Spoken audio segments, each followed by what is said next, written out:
Hey guys, welcome back to the Peachy Bros, and we are here today with the WSS Week 1 team builder. Now, I haven't posted in a while, but I am back. The WSS is starting up its next season, and we are here with the Week 1 battle. So I want to try to keep these short. I want to give some in-depth to my team, but at the same time, I don't want it to take, I'm going to try to keep it under 10 minutes. It's meant to be, if you want to see the team, you can watch this before the battle, then check out the battle video. So, for week 1, we're versing the, USC Typhlojans. They're coached by Hat. Now, he drafted a whack team, and you can see on screen the teams, but I'll also have the teams up when I show the actual team. So, just so I can see, we are versing a team of Tyranitar, Gothitelle, Barraskewda, Snorlax, Copperaja, Aromatisse, pretty much, and he's got a few sweeper threats like Ludicolo and Turtonator.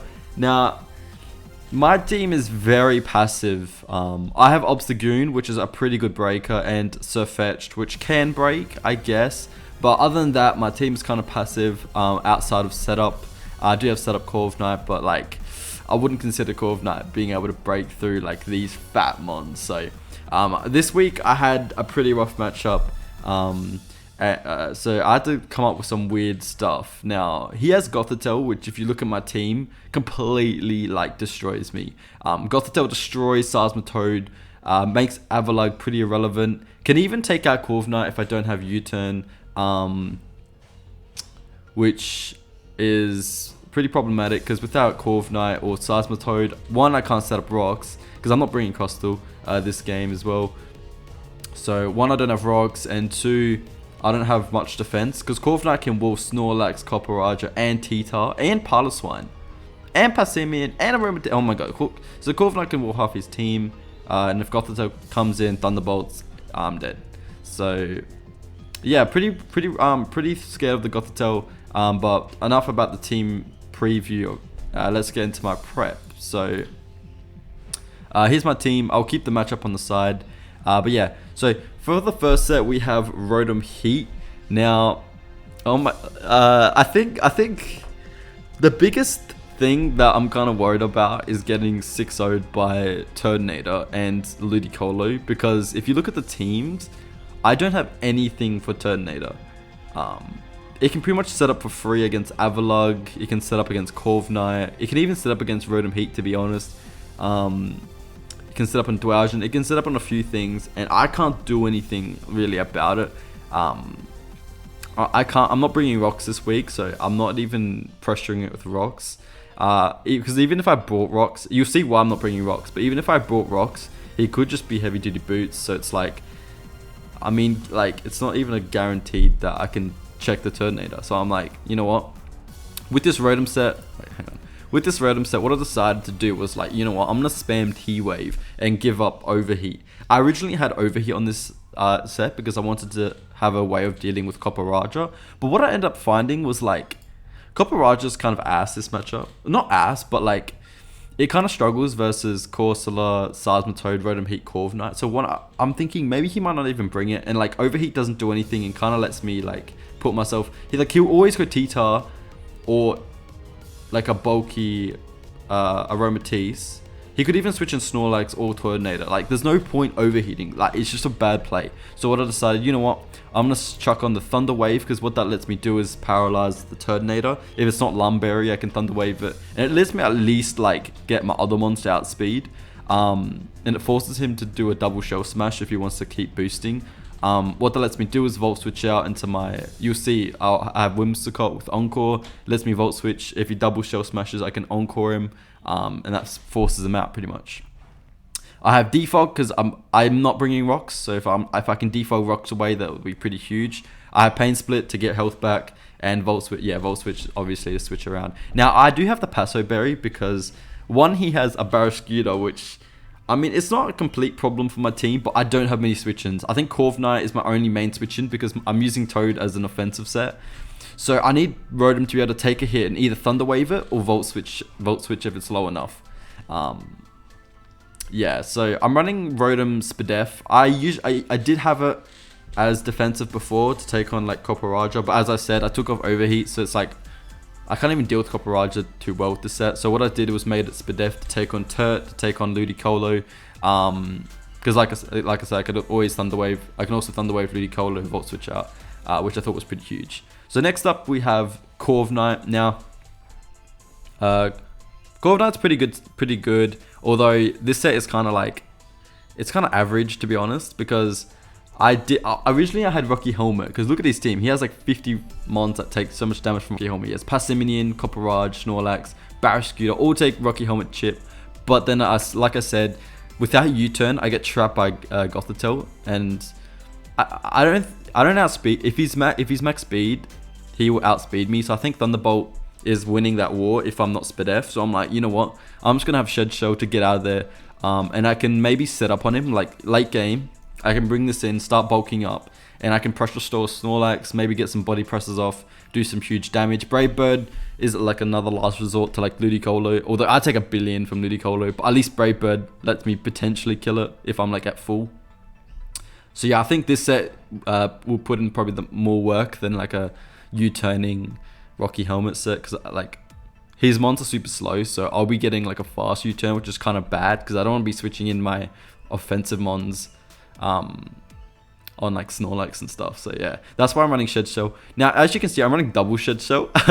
So like I said, Gothitelle kind of like 6-0s me, because like if Gothitelle's max speed, he comes in, Psychic like one-shot Surfetched. If I don't have first impression, I'm just dead. I can't be losing Surfetched like that, because Surfetched deals with half his game. So he has Snorlax, T-Tar, Copperage, and Pilus 1, which get annihilated by CC. Or not annihilated, they actually live 1. But in terms of doing over 50%, that's still good damage that I really want to keep alive. Plus, with an SD, I can blow away Aromatisse, unless it's at max HP. So yeah, 100% I want to keep Surfetched in the game. I can't be losing him early, so I don't want any BS with Gothitelle, so I'm having Shed Shell 100%. Yeah, as you can see, SD plus these coverage moves destroy his team. I'm running 252 speed, because if I can win a speed tie against a non-natured speed Goth, then that'd be huge. I think knockoff is knockoff for any other reason other than Goth. I think it's just for Goth.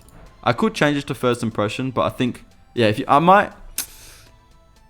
if you see first impression over knock, yeah, obviously I made the change. But for now, I'm just going to leave it as knock. Alright, so for the fourth Pokemon, we have another Breaker. We have our triple attacking bulk up Obstagoon. I feel like I can bring this in on T-Tar and just CC for free, because I'll get my Flame Orb. CC without Flame Orb still kills the T-Tar, so that's pretty nice. Facade does so much damage to Aromatisse. Plus a bulk up, I think pretty much takes it out the game. Like, you won't be able to heal on anything if I get a bulk up Facade off. And knockoff is for things like Parlo. He can't really switch in Parlo on a knockoff, because then CC opens it up, and without Eviolite it might die. I think he lives 1 actually, and with Body Press he 1v1's Goon. But I think if he brings in Parlo, I'll probably just switch out into Corv Knight. I think Corv Knight would just have the Body Press chip down Parlo until it's low enough for Goon. So yeah, Goon's a Breaker. Pretty much his team is fat. I need someone who can just kill those mons. It's pretty much a bit of a basic Goon, to be honest. Next up, we have our double choiced items mons. Now, if you look at his team, Whimsicott with choice specs, Moonblast does so much. I think Copperage is the only thing that resists. So what I was thinking of, I could either switcheroo my specs on his like Turtonator as he tries to set up, or I could switch if he has a set up Snorlax, switcheroo, super good. Takes Snorlax out the game pretty much, which is so huge, because I kind of struggle with that Surfetched. I struggle to beat Snorlax 100%. Even Obstagoon can lose if he's like superpower. So yeah, switcheroo could be so huge to take Snorlax out the game. It can also take out Pilus 1 out the game. If I specs Parlo, even if I specs T-Tar, that's pretty much useless. So yes, a switcheroo Whimsicott can be so huge. Moonblast does so much damage. Giga Drain is just for like things like Pilus 1. Encore is for setup, like if he goes either Rain Dance with Ludi, or if he goes Shell Smash, boom, Encore. That thing has to switch out. So that's very nice. And yeah, it's basically kind of a disabler slash. It's a bit of, I don't know. It's a bit of a weird one. It depends. It's a situational it lets me. It's kind of like, depending on the situation, the team he brings, Whimsicott can do huge things in different ways. So yeah, very good mon. Hopefully, I'm afraid that speed might like let it down this game, because like I think I have enough speed to outspeed Passimian. But if he's Choice Scarf Passimian, I guess it's not that bad because I can switch in Corv Knight for free.